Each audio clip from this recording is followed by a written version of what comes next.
অনেক দিনের সাধনা, জল্পনা কল্পনা, আপনার মোহরে নবুয়তে আমার ঠোঁটটা আমি লাগাবো।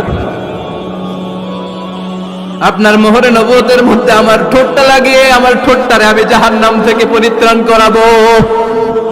এজন্য প্ল্যান প্রোগ্রাম করে এতক্ষণ আপনার জামাটা খুলতে বলেছি। আপনার উপরে আমার কোনো হক নাই। আমার আব্বা মা, আমার সম্পদ, আমার জীবন আপনার জন্য কোরবান গো নবী। ওয়াকানা বাইনা কাতিফাইহি খাতামুন নবুওয়া, আর পিঠের মধ্যে কাজিররিল হাজালা, কবুতরের ডিমের মতো একটা মাহরুন নবুওয়া ছিল। উনি যে শেষ নবী, উনি যে প্রফেট, দ্য লাস্ট মেসেঞ্জার, এটা প্রমাণ আল্লাহ সিল মেরা দিছে বাম দিকের কাঁধে, ডান দিকে না। কোন দিকে? সাহাবারা যারা এটা দেখেছেন তারা বলেছেন যে আমরা দেখেছি এর মধ্যে কিছু চুলও ছিল, একটু লালচে ছিল, একটু উঁচু ছিল। একদিন বিশ্বনবী বললেন, বান্দার কোনো হক আল্লাহ কোনোদিন ছেড়ে দেয় না। আল্লাহর হক আল্লাহ মাফ করে, বান্দার হকের মাফ নাই। যদিও আমি নবী, আমার উপর যদি কোনো হক থাকে বলো, আমি দিয়ে দেব। কোন সাহাবী দাঁড়ায় না। এক সাহাবী দাঁড়িয়ে বলল, নবী, যুদ্ধের ময়দানে চাবুক চালানোর সময়, লাঠি চালানোর সময় এক কাফেরকে মারতে যেয়ে আপনার লাঠির বাড়ি আমার পিঠের মধ্যে পড়েছে। আপনি যেহেতু এই কেসাসটা আদায় করতে চান, আপনার পিঠে আমি লাঠির বাড়ি মেরে এটারে শোধবোধ করে দিতে চাই। সাইয়েদনা ওমরে ফারুক হাদের জামা এরকম পড়তে শুরু করছে, আয় এদিকে আয়, তোরে শোধবোধ করাই। বিশ্বনবী বললেন, ওমর রাখো, এটা বান্দার হক, মিটাতে দাও। বিশ্বনবী বললেন, আসো, তুমি এসে আমার পিঠে লাঠি দিয়ে চাবুক দিয়ে বাড়ি মারো। সাহাবী বলে, ও নবী, তখন দুর্ভিক্ষের সময়ের যুদ্ধ ছিল, আমাদের গায়ে জামা ছিল না। যখন আপনি আমার চাবুকটা পিঠের মধ্যে মেরেছেন, আমার পিঠে তখন জামা ছিল না। আপনি যদি যথা নিয়মে কেসাসটা আদায় করতে চান, আপনার জামাটা খুলেন, খালি পিঠের মধ্যে বাড়িটা মারিস। এবার আর ওমরে ফারুককে ধরে কে? এদিকে আয়, তোরে দেখাইতেছে। বিশ্বনবী বললেন, ওমর থামো, মারতে দাও। বিশ্বনবী উনার জুব্বাটা উপরের দিকে উঠালেন, পিঠের মধ্যে বাড়ি দেওয়ার জন্য ওই সাহাবীকে ডাকলেন। ওই সাহাবী বিশ্বনবীকে পিছন দিক থেকে জড়িয়ে ধরে ওই মোহরে নবুয়তের মধ্যে চুমু দিয়ে ফেলেছে। সাহাবী বললেন, নবী গো, এই নাটক করার জন্য আপনি আমারে মাফ করে দিয়েন। আপনি বিশ্বনবী, উদম গায়ে আপনারে দেখা যায় না, খালি গায়ে আপনারে দেখা যায় না। শুনেছি আপনার পিঠের মধ্যে মোহরে নবুয়ত আছে।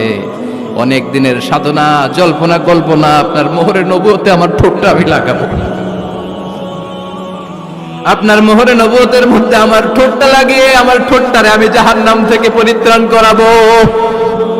এজন্য প্ল্যান প্রোগ্রাম করে এতক্ষণ আপনার জামাটা খুলতে বলেছি।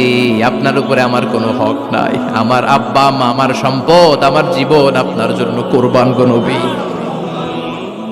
বিশ্বনবীর পিঠে বাম দিকে খাতামুন নবুওয়া ছিল, মাহরে নবুওয়া। কোন বর্ণনা এসেছে উনি এই মাহরে নবুওয়া দিয়ে পিছন দিকে দেখতেন।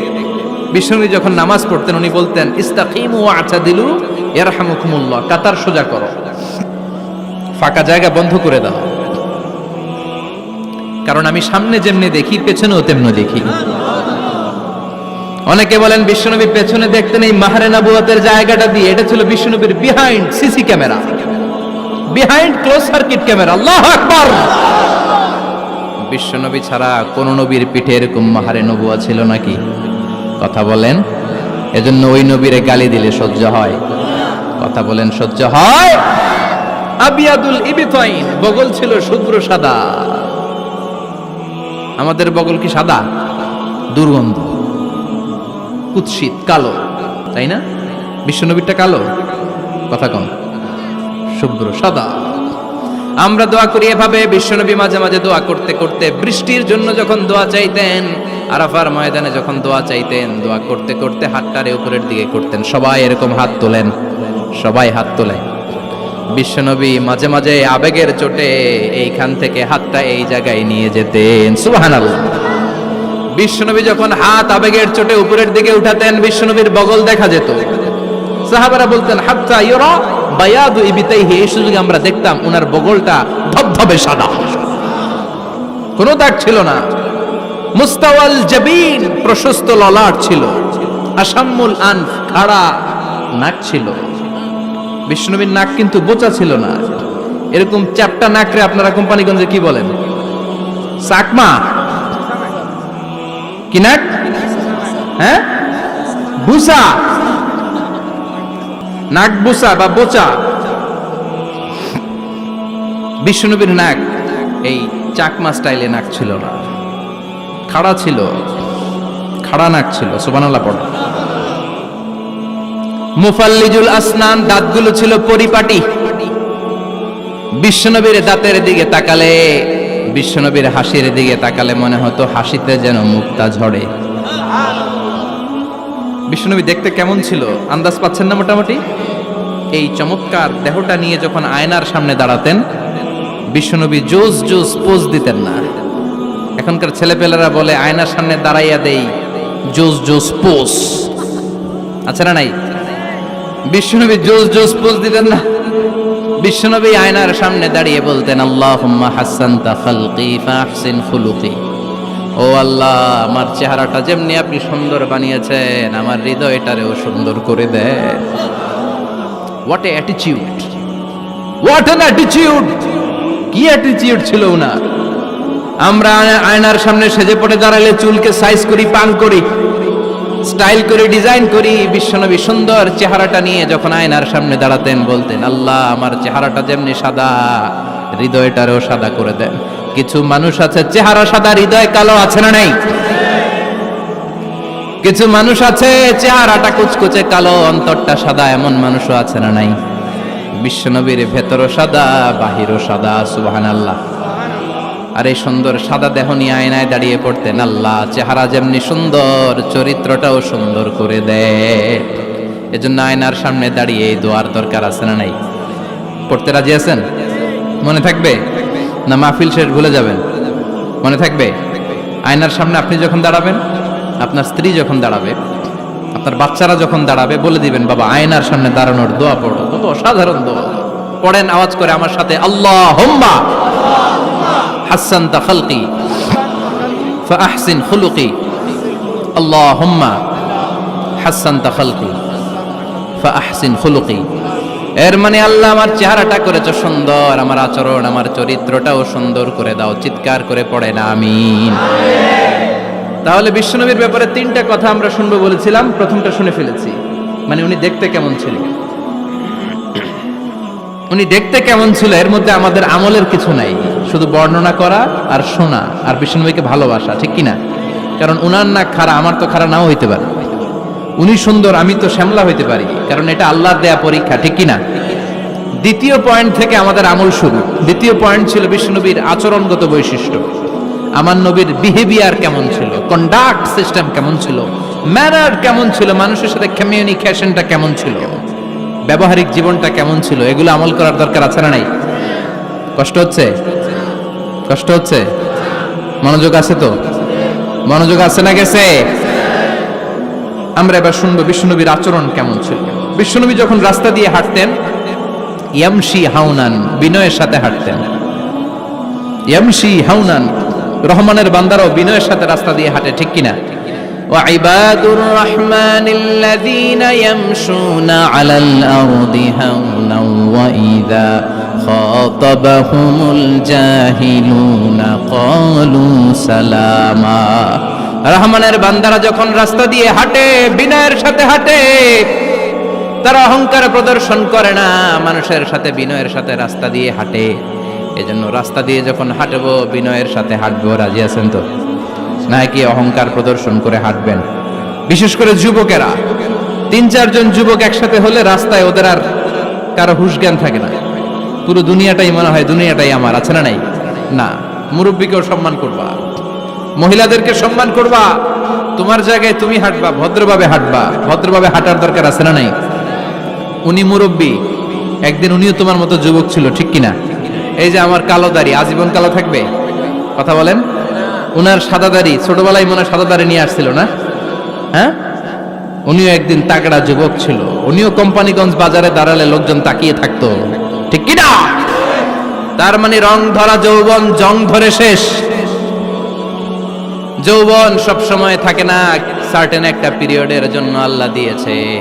এজন্য যুবক ভাইরা, তোমাদের রক্ত গরম, তোমাদেরকে বিনয়ী হতে হবে বেশি, ঠিক কিনা? রাজি আছো তো সবাই? বিশ্বনবী বিনয়ের সাথে হাঁটতেন। ওয়াকানা ইয়াতাবাসসাম, সবসময় মুচকি হাসতেন। কি করতেন? মুচকি হাসেন তো আপনারা? হাসেন না?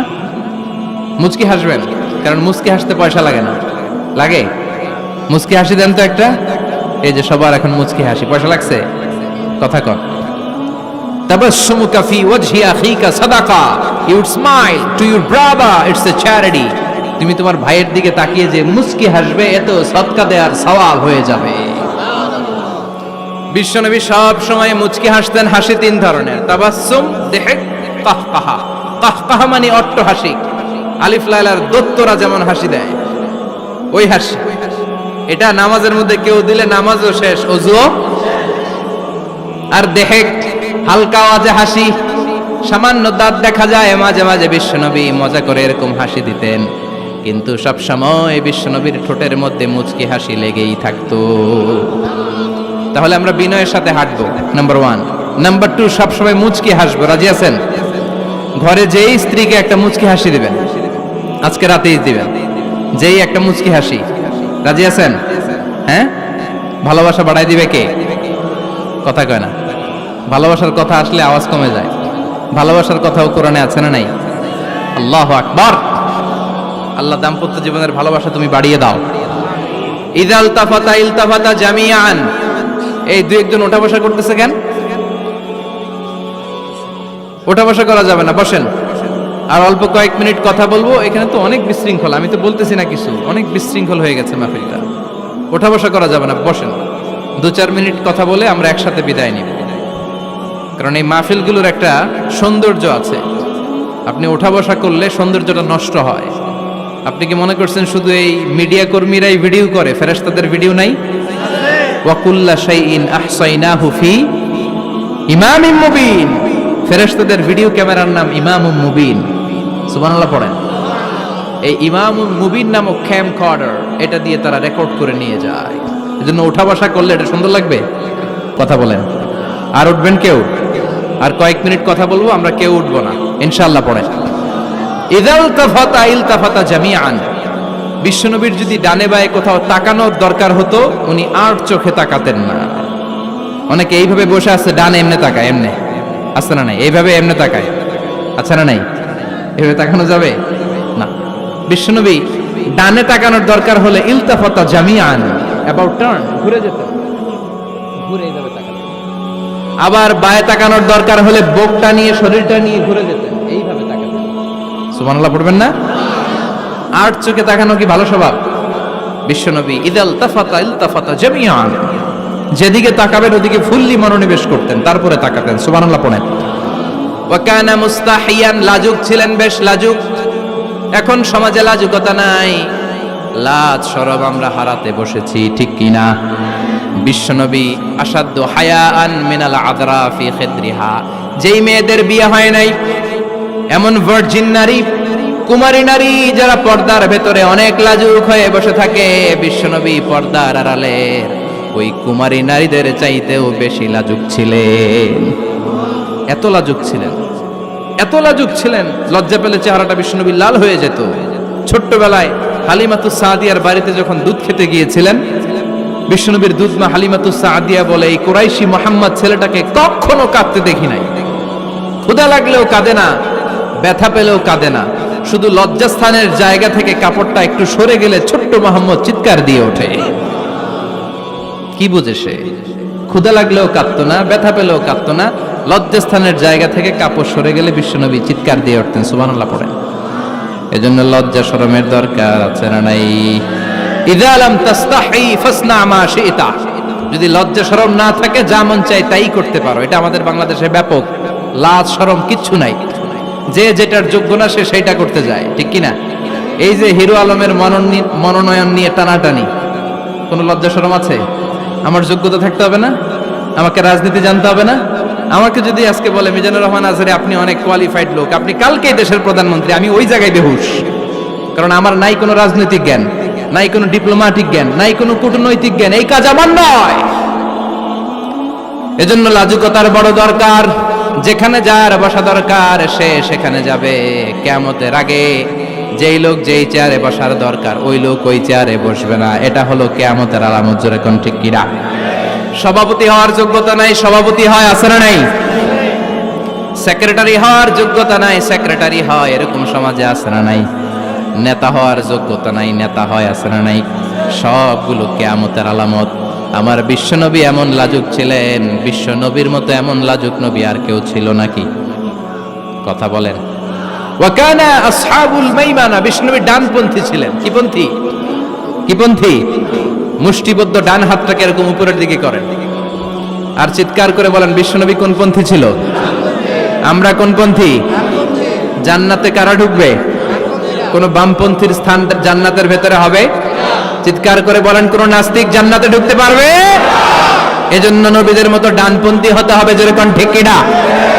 বিশ্বনবী সব ভালো কাজগুলো ডান দিক দিয়ে করতে পছন্দ করতেন। জামা পরলে ডান দিক দিয়ে, খাবার বিতরণ করলে ডান দিক দিয়ে, মুসাফা করা শুরু করলে ডান দিক দিয়ে, ডান দিক দিয়ে ভালো কাজ বিশ্বনবী পছন্দ করতেন। সুবহানাল্লাহ পড়েন। আসহাবুল মাইমানা, বিশ্বনবী মেহমানদারি করতে পছন্দ করতেন। আমরা করি তো? মেহমানদারি করান? মেহমান ঘরে আসলে ভালো লাগে? খারাপ লাগে কার কার দেখি? সবার ভালো লাগে, কিন্তু আমরা অনেকে খুশি হই না। মেহমান আসলে নাখোশ হই, নিজেই খাইতে পাই না। মেহমান আইছে কে? খাওয়ামু করতে, খাওন নাই, যেন ও খাওন বানাইছে। খাওন পাঠায় কে? রিজিক দেয় কে? গোটা বিশ্বের সবাই মিলে আমরা একটা চাল বানাতে পারবো নাকি? ওমিয়া চাইনিজ চাউল না, চাইনিজ ডিম না, ওগুলো সবাই পারে, ঠিক কিনা? আল্লাহর বানানো ন্যাচারাল চাল, গাছের মধ্যে হওয়া যেই চাল, ধান আল্লাহ তৈরি করেছে, এরকম ধান, এরকম একটা পেয়ারা, এরকম ছোট্ট একটা কমলার টুকরা গোটা বিশ্বের সবাই মিলে বানাতে পারে নাকি? এজন্য রিজিকের মালিক কে?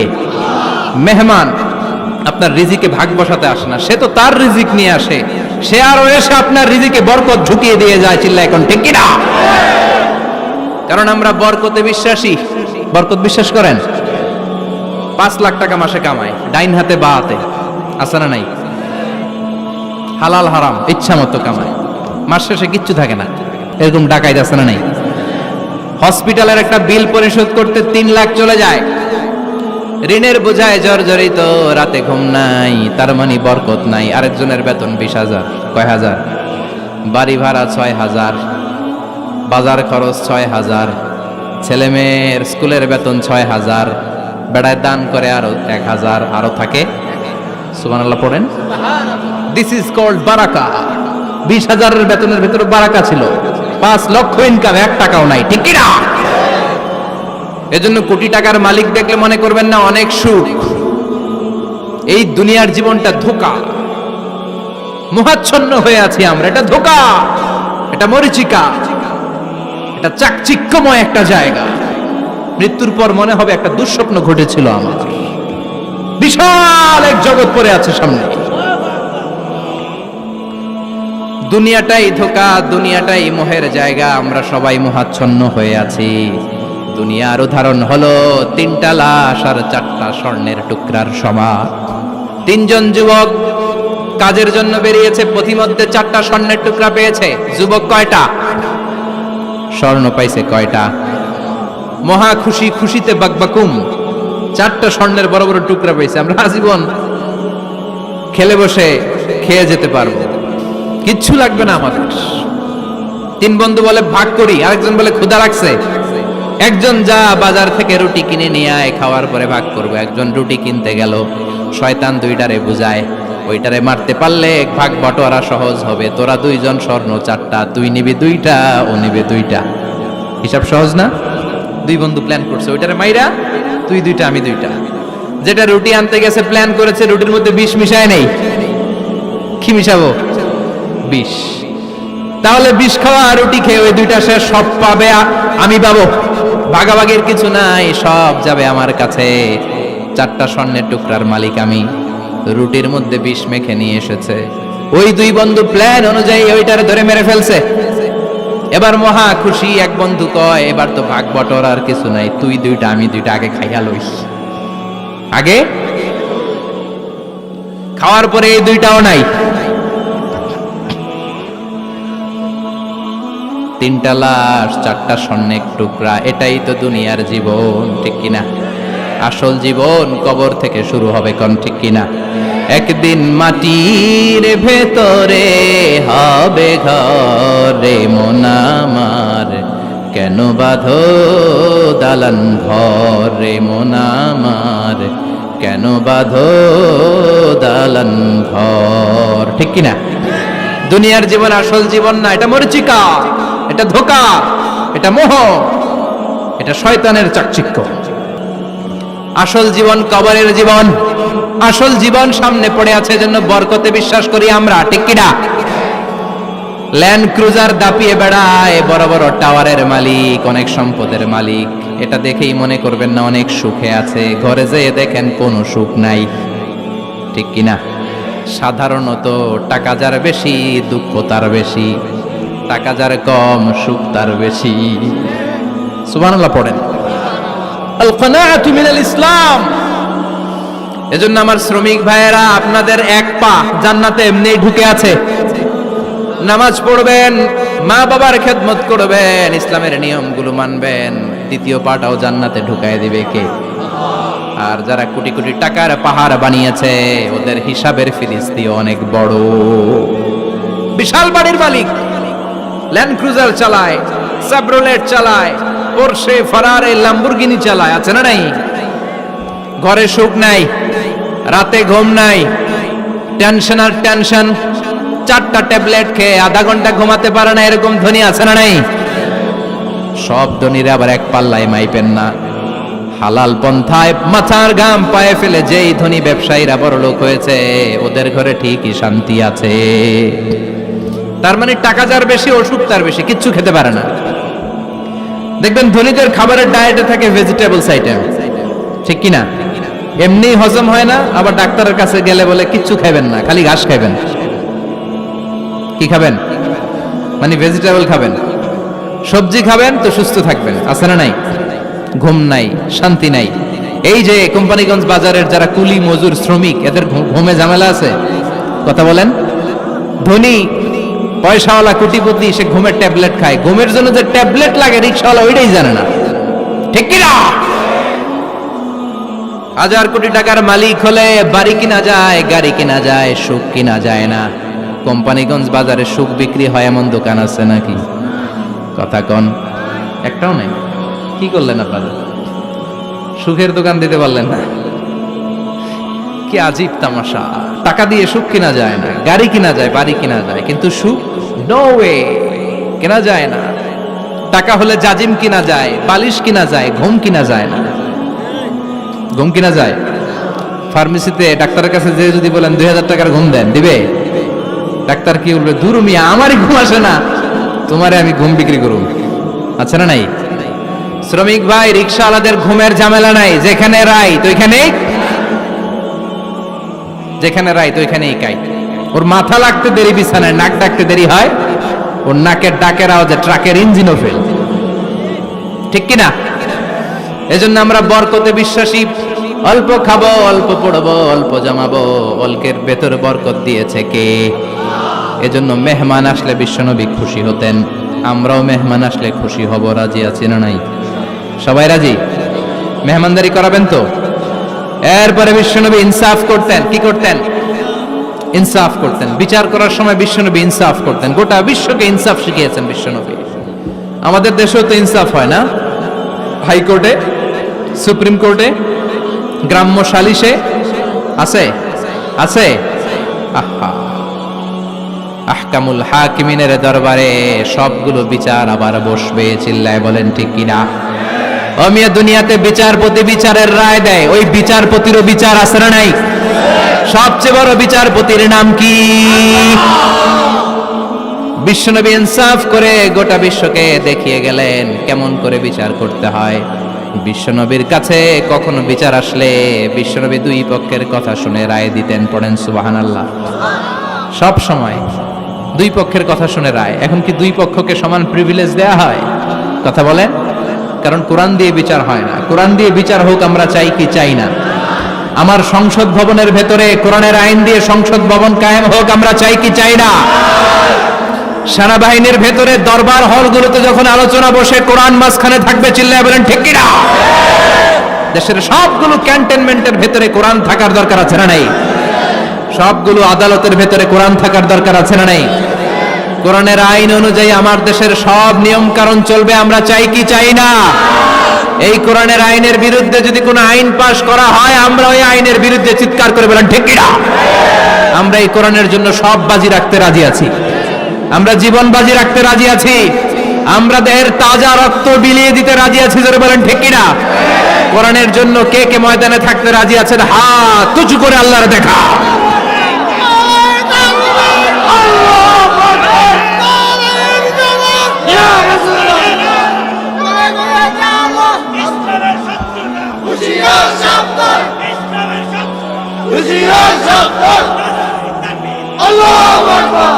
আল্লাহ কোরআনের জন্য যে ভালোবাসাটাকে তুমি কবুল করো, আমরা যেন দেখে যেতে পারি যে এই দেশে কালেমার পতাকা পতপত করে উড়েছে। আমরা যারা ইসলামের পক্ষে, এটাই আমাদের অপরাধ। আমরা ইসলামকে একটা বিজয়ী শক্তি হিসেবে দেখতে চাই, আমরা ইসলামকে পার্লামেন্টের ভেতরে দেখতে চাই, আমরা কালিমার পতাকা পতপত করে উঠছে এটা দেখে যেতে মরতে চাই, চিল্লায় বলেন ঠিক কিনা? বিশ্বনবী ইনসাফ শিখালেন, বিচার আসলে দুই পক্ষের কথা শুনতেন। বিশ্বনবীর স্ত্রী সাউদা এসে বলে, নবী, আমি আপনার কুমারী বউ আয়েশার ঘরে তরকারি নিয়ে গিয়েছিলাম, ঝোল নিয়ে গিয়েছিলাম, কোন বর্ণনায় পায়েস নিয়ে গিয়েছিলাম। তরকারি দেওয়ার পরে আপনার স্ত্রী রেগে বলে, তরকারি দিলা কেন? আমি কি তরকারি রাঁধতে পারি না? আনলা কেন? রাগের চোটে তরকারির ঝোল নিয়ে পায়েস নিয়ে আমার গালের মধ্যে মাখিয়ে দিয়েছে আপনার বউ। আপনি তো শ্রেষ্ঠ বিচারক, ও নবী বিচার করে দেন। দুই বউয়ের মধ্যে ঝগড়া আছে না নাই? বিশ্বনবী সাউদার কথা শুনলেন, মা আয়েশাকে ডেকে পাঠালেন। মা আয়েশারে বললেন, ও আয়েশা, আসলে এমনটা করেছো নাকি? মা আয়েশা বলে, নবী, তখন আমার মেজাজটা বড্ড গরম ছিল, রাগের মাথায় ঝোল নিয়ে আমি সাউদার মুখে লাগিয়ে দিয়েছি। আসলে কাজটার কথা শুনে রায় দেয় নাই, ঠিক কিনা? দুইজনের কথা শুনে বিশ্বনবী বললেন, আমার আদালতের রায় হচ্ছে কিসাস, টিট ফর ট্যাট। যেমন করেছো তেমন, ঘুষি মারলে ঘুষি, গুতা মারলে গুতা, ঠেলা মারলে ঠেলা, আচ্ছা না নাই? সাউদাকে যেমনি তুমি পায়েস মাখিয়ে দিয়েছ, সাউদাও পায়েসের বাটি থেকে কিছু পায়েস নিয়ে আয়েশার গালে মাখো। সুবহানাল্লাহ পড়েন। সাউদাও বিশ্বনবীর রায় অনুযায়ী বাটি থেকে পায়েসের ঝোল নিয়ে মা আয়েশার গালের মধ্যে মেখে দিলেন। মা আয়েশা কি আর করবেন, হেসে দিলেন। সাইয়েদাতুনা সাউদাও হাসলেন, বিশ্বনবীও হাসলেন। আরশের উপর থেকে খুশি হয়ে গেল কে? এজন্য কোরআন দিয়ে যদি, কোরআনের নিয়ম দিয়ে যদি, বিশ্বনবীর শেখানো পন্থায় যদি বিচার হয়, ওই বিচারের মধ্যে ইনসাফ থাকবে, জুলুম থাকবে না। ওই বিচারের মধ্যে কোনো স্কাইপি কেলেঙ্কারি হবে না। আমাদের টেলিফোনের ফোনালাপ ফাঁস হয়ে যায়, স্কাইপি ফাঁস হয়ে যায়, অনেক ঝামেলা হয়ে যায়, আছে না নাই? এরপরেও জনগণের চোখ খোলে না। আল্লাহ তুমি চোখ খোলার তৌফিক দাও, সহি সমঝ দান করো, পড়ে না আমিন। বিশ্বনবী ইনসাফ করতেন। বনু মাখজুমিয়া গোত্রের এক মহিলা চুরিতে ধরা পড়ল। কিসে ধরা পড়ল? কথা বলেন। চুরিতে। চুরি করলে নিয়ম কি? লাউ চুরি করলে, আম চুরি করলে, কলা চুরি করলে হাত কাটা যাবে না, এটা বড় চুরি। সুবহানাল্লাহ।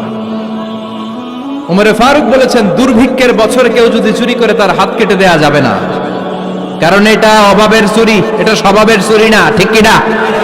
ঘরে খাবার নাই, পেটে দানা পানি নাই, লাউ চুরি করছে, মুরগি চুরি করছে, এই চোরের হাত কেটে দিও না, কারণ সে ক্ষুধার্ত, পেটে খাবার আছে, গায়ে জামা আছে, সমাজে সম্মান আছে, তারপরও পুরো দেশটা খেয়ে ফেলতে চায়, এরকম ডাকাত আছে না নাই? দেশের টাকা পাচার করে, ব্ল্যাক মানি করে, এরকম ডাকাত আছে না নাই?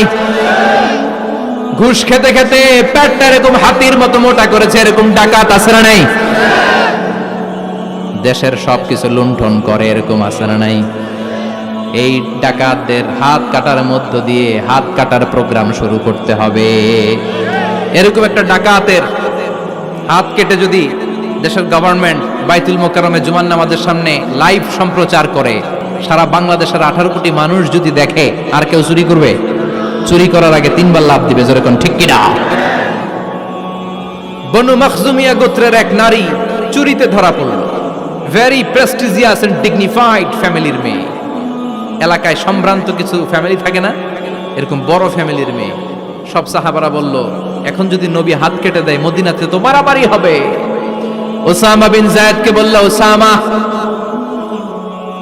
তুমি বিশ্বনবীর সবচেয়ে প্রিয় পাত্র, হুব্বু রাসূলিল্লাহ, তুমি যাও বিশ্বনবীরে বলো হাত যেন কেটে না দেয়। ওসামা যে বলে, নবী গো, সব সাহাবারা বলেছে এই মেয়ের হাত কাটলে মদিনায় ঝামেলা হবে, হাত কেটে দিয়েন না। এই কথা শুনে বিশ্বনবীর চেহারাটারে লাল করে দিল কে? বিশ্বনবী বললেন, ওসামা কোত্থেকে এত বড় স্পর্ধা পেলি রে তুই ওসামা? এই আইনটা তো আমি বানাই নাই, আরশের উপর থেকে এই আইনটা নাজিল করেছে কে? السارق والسارقة فاقطعوا أيديهما جزاء بما كسبا نكالا من الله والله عزيز حكيم. سبحان الله. পড়েন, if anyone steal something very precious from the society, from house, the government should cut down his right hand. দামি কিছু চুরি করলে গভর্নমেন্ট কাটবে, আমরা কাটতে পারবো? এটা সরকারের কাজ, সরকার ডান হাত কেটে দিবে। ওসামা, এটা আল্লাহর আইন। কেমন করে আল্লাহর আইনে তুমি সুপারিশ করতে আসো? কোন বনু মখজুমিয়া গোত্রের মেয়ে? ওই মেয়ে তো দূরের কথা, আমার কলিজার টুকরা ফাতেমাও যদি চুরি করে, আমি রামদানিয়ে ফাতেমার ডান হাতটা এক কোপ দিয়ে কেটে দিতে এক মুহূর্ত দেরি করব না রে ওসামা। জাস্টিস, ইনসাফ শিখে নাও। কেমন করে প্রতিষ্ঠা করেছে বিশ্বনবী, চিৎকার করে বলেন ঠিক কিনা? এগুলো হচ্ছে বিশ্বনবীর অভ্যাস, আচরণ। বিশ্বনবী ধীরস্থির ভাবে কথা বলতেন, তাড়াহুড়ো করতেন না। সাহাবারা বলতেন, বিশ্বনবী যখন কথা বলতেন প্রতিটা শব্দ আলাদা করা যেত, প্রতিটা অক্ষর আলাদা করা যেত। আল্লাহু আকবার। আবার জরুরি কোনো কথা যখন বিশ্বনবী বলতেন, ওইটাকে 3 বার বিশ্বনবী রিপিট করতেন। কয়বার? কারণ জরুরি। কারণ কি? যেন না ভুলে যায়, ভুল যেন না হয়, 3 বার বলতেন। বিশ্বনবী একবার তাকওয়া নিয়ে ওয়াজ করতেছিলেন আর বলছিলেন, তাকওয়া হা হুনা হা হুনা হা হুনা, তাকওয়া এইখানে এইখানে এইখানে। কয়বার বললেন? কারণ তাকওয়ার ওয়াজ কি কম গুরুত্বপূর্ণ নাকি বেশি গুরুত্বপূর্ণ? তাকওয়া মানে কার ভয়? যাদের হৃদয়ে আছে আল্লাহর ভয়, তারা কবু পথ ভুলে যায় না। আল্লাহর প্রেম ছাড়া এই দুনিয়ায় কারো কাছে কোনো কিছু চায় না, ঠিক কি না? যাদের হৃদয়ে আছে আল্লাহর ভয়, তারা কবু পথ ভুলে যায় না।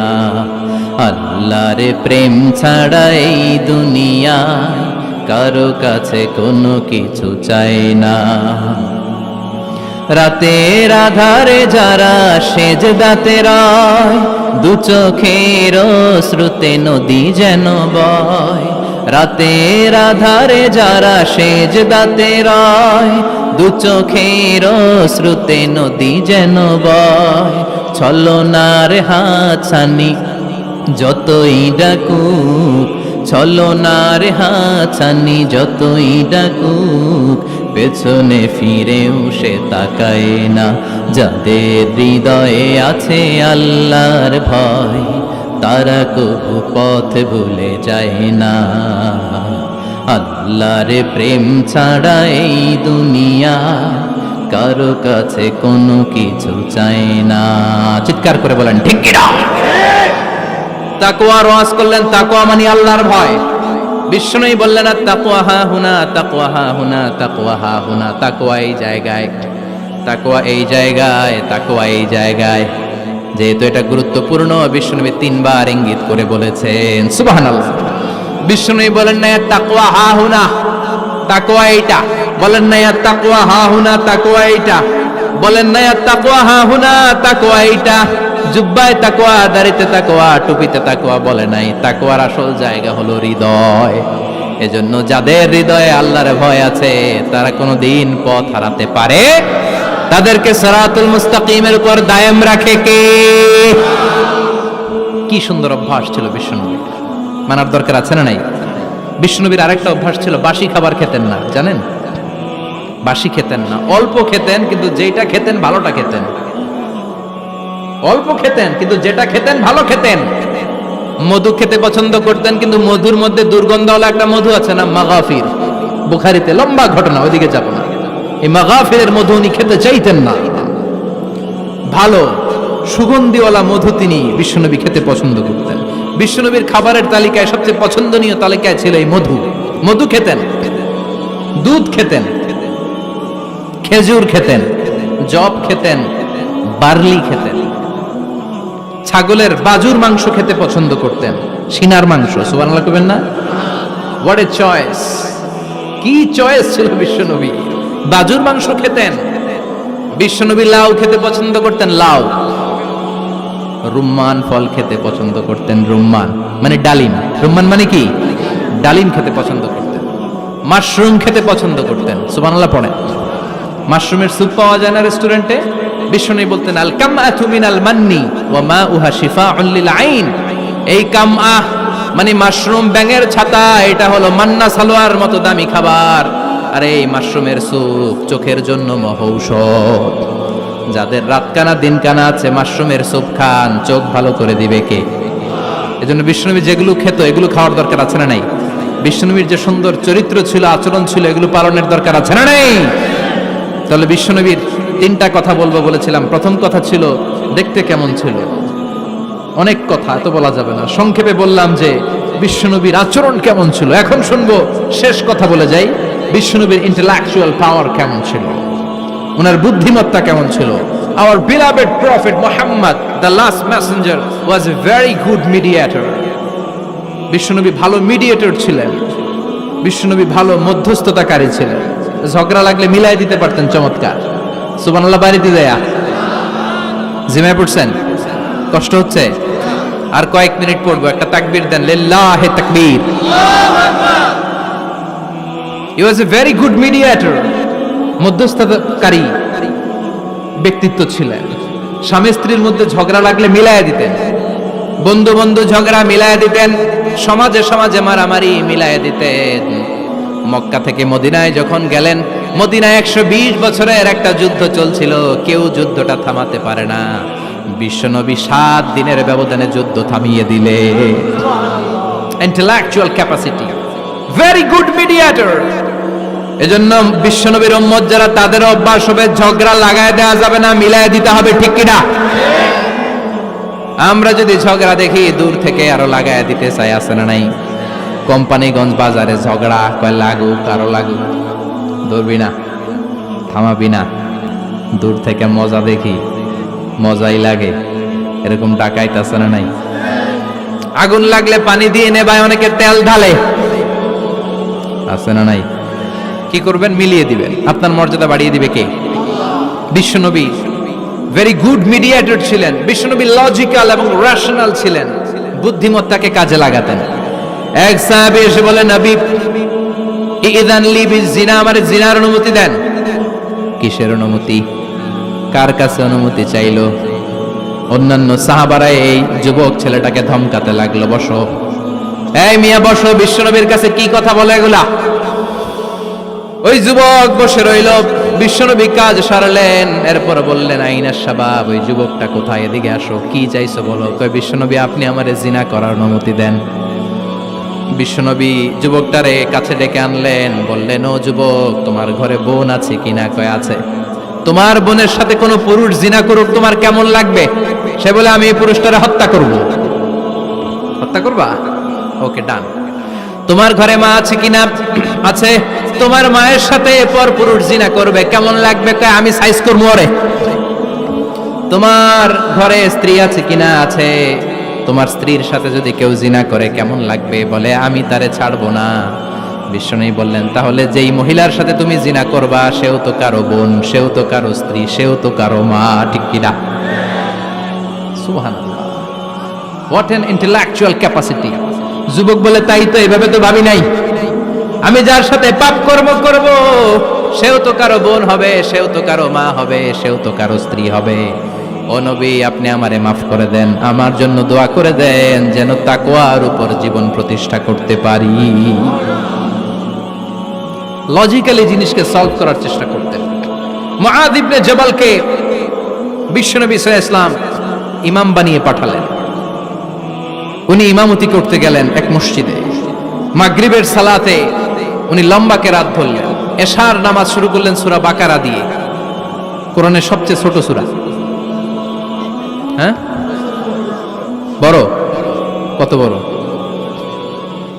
বিশাল বড়। এখন ওই এলাকার মুসল্লিরা ছিল কৃষক মুসল্লি।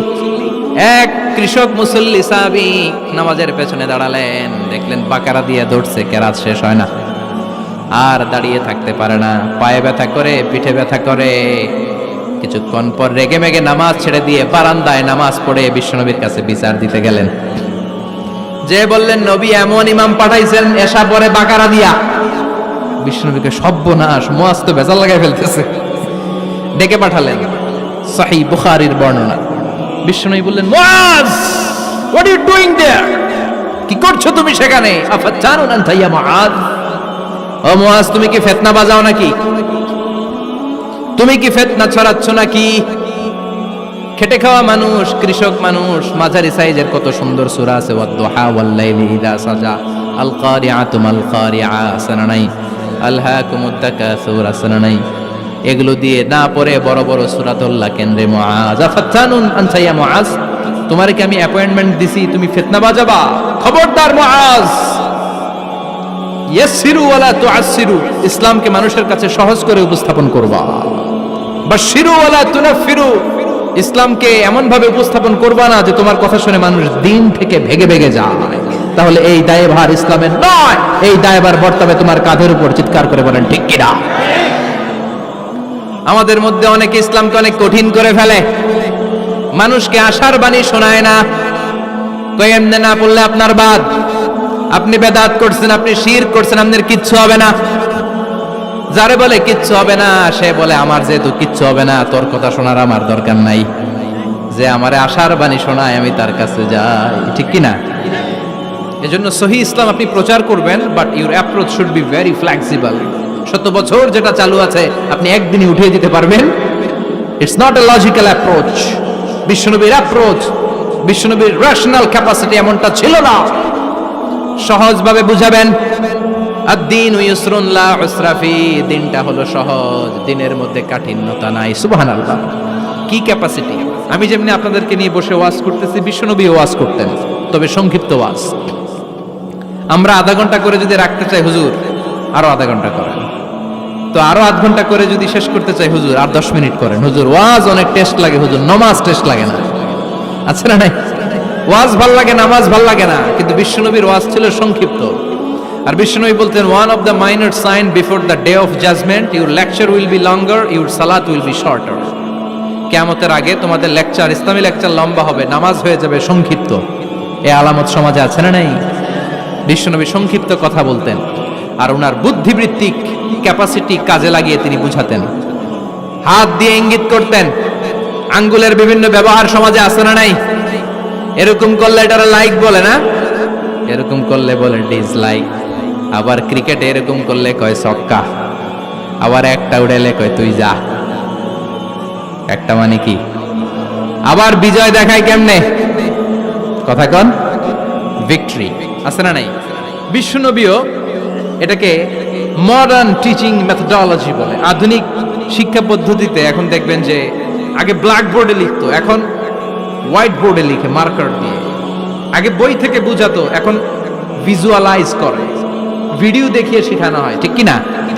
বিশ্বনবী এটা করতেন। বিশ্বনবী একবার কিয়ামতের ওয়াজ করছেন, দুইটা আঙ্গুলকে এরকম করে বললেন, আনা বুইসতু আনা ওয়াস সাআতু কাহাতাইন, এই দুইটা আঙ্গুল যেমনি কাছাকাছি, আমি এবং কিয়ামত এরকম কাছাকাছি নাজিল হয়েছি।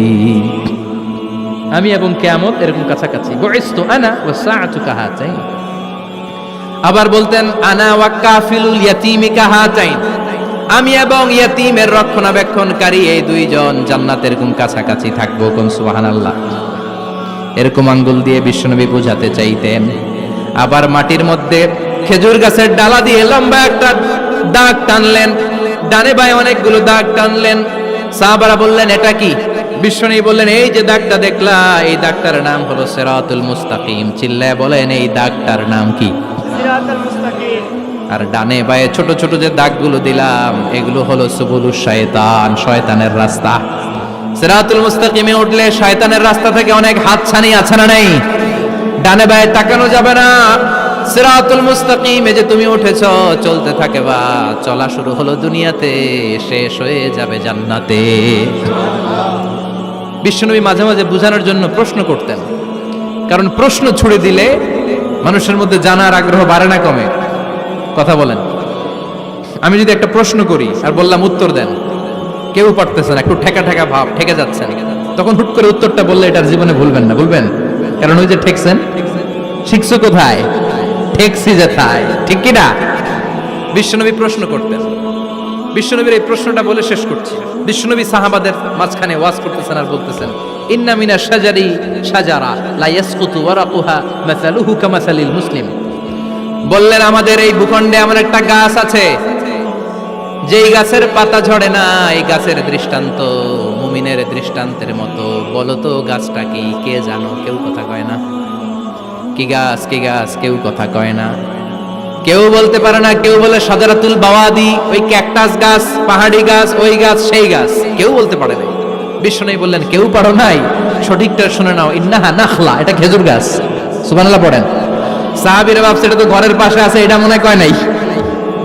সব ঘরের চিপায় আরব দেশে খেজুর গাছ, সাহাবারা ভাবছে এটা তো ঘরের গাছ, এটা মনে হয় জিজ্ঞেস করে না, এজন্য দূরে দূরে চিন্তা করছে। কোন সুবহানাল্লাহ। সব সাহাবীরা বাড়িতে ফিরে গেলেন। ওমরে ফারুক ওনার ছেলে আব্দুল্লাহ ইবনে ওমরও গেল। আব্দুল্লাহ বলে, আব্বা, বিষ্ণুনবী যে জিজ্ঞেস করেছিল বলো তো কোন গাছের পাতা ঝরে না, যেই গাছের দৃষ্টান্ত মুমিনের দৃষ্টান্তের মতো, আপনারা কেউ পারেন নাই, আমি কিন্তু জানতাম এটা খেজুর গাছ। ওমরে ফারুক বললেন, বেটা কইলি না কেন? কইতে পারলে নবীর সামনে আমার কলিজাটা এত বড় হয়ে যেত।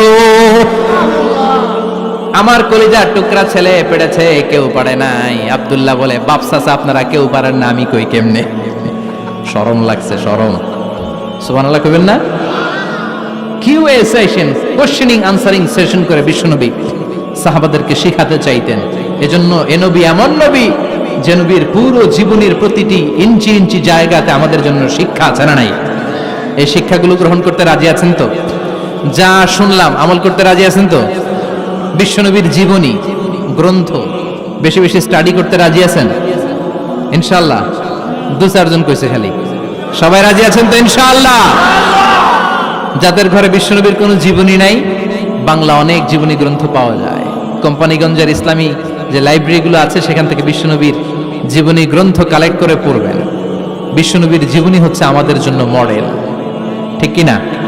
এবং এই মডেল অনুযায়ী যদি আমাদের জীবনকে আমরা সাজাতে পারি, জান্নাতের দুয়ারগুলো আমাদের জন্য খোলা রাখবে কে?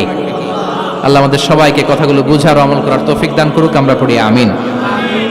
কেউ উঠবেন না। যতগুলো কথা বলেছি কোরআন সুন্নাহর আলোকে বলেছি, বানিয়ে কিছু বলি নাই। তারপরেও আমার মনের অজান্তে কোনো মিস ইনফরমেশন যদি আমার মুখ ফসকে বেরিয়ে যায়, সেগুলো যেন আল্লাহ তাআলা আপনাদের স্মৃতিপট থেকে মুছে দেয়। আমরা পড়ি আমিন। সত্য, সুন্দর, কল্যাণকর, হকের পক্ষে যা বললাম তার সবটুকুন আল্লাহ তাআলা প্রথমে আমাকে এবং আপনাদের সবাইকে আমলের তৌফিক দান করে। আমরা পড়ি আমিন। আপনারা সবাই ভালো থাকবেন, সুস্থ থাকবেন, সুন্দর থাকবেন, কোরআনের সাথে থাকবেন। সুবহানাকাল্লাহুম্মা বিহামদিকা আশহাদু আল্লা ইলাহা ইল্লা আনতা আস্তাগফিরুকা ওয়া আতুবু ইলাইক।